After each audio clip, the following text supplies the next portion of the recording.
আসসালামু আলাইকুম প্রিয় দর্শকবৃন্দ, আপনারা দেখছেন দেশি শোল মাছের পোনা, যার ইংরেজি স্নেকহেড মুরেলস বেবি। দর্শকবৃন্দ, আপনারা জানেন শোল মাছের ইংরেজি স্নেকহেড মুরেল আর বৈজ্ঞানিক নাম চান্না স্ট্রায়াটা।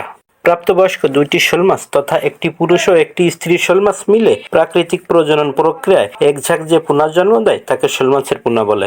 অর্থাৎ শোল মাছের বাচ্চা একটি পূর্ণবয়স্ক শোল মাছ 2 থেকে 3 ফিট পর্যন্ত লম্বা হয়ে থাকে। শোল মাছ রাক্ষসী স্বভাবের মাছ হওয়ায় বড় শোল পানিতে থাকা ছোট মাছগুলো খেয়ে ফেলে, অর্থাৎ ছোট মাছ শোল মাছের প্রধান খাদ্য। তবে শোল মাছের পোনা চিংড়ি শুটকির গুঁড়া ভালোভাবে পিষে পানিতে ছিটিয়ে দিলে খেতে পারে। দর্শকবৃন্দ, আপনারা আজকে ভিডিওর মাধ্যমে শোল মাছের পোনা দেখতে পাচ্ছেন, সাথে তাদের জন্মদানকারী বাবা মা শোল মাছ দুটিকেও। এটা খুবই বিরল দৃশ্য, কারণ সচরাচর মা বাবা সহ শোল মাছের পোনা খুব একটা দেখা যায় না। কেননা শোল মাছ পোনা ফুটায় প্রাকৃতিক জলাশয় আর মানুষের উপস্থিতি টের পেলেই তারা ডুব দিয়ে দূরে চলে যায়। আবার মাছ শিকারীরা ফুলকুচি দিয়ে কুপিয়ে অথবা মাছ ধরা বড়শি দিয়ে অনেক সময় মাছ ধরে নিয়ে যায়, বাবা মা হারিয়ে যায় মাছের। আবার অনেক সময় সমস্ত মাছের একঝাঁক পোনা অর্থাৎ পুরো মাছকেই কেউ কেউ ধরে নিয়ে খেয়ে ফেলে।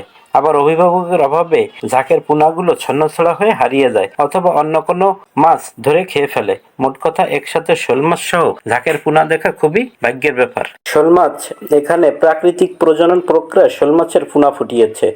ভিডিওটি দেখার জন্য ধন্যবাদ দর্শকবৃন্দ। আসসালামু আলাইকুম।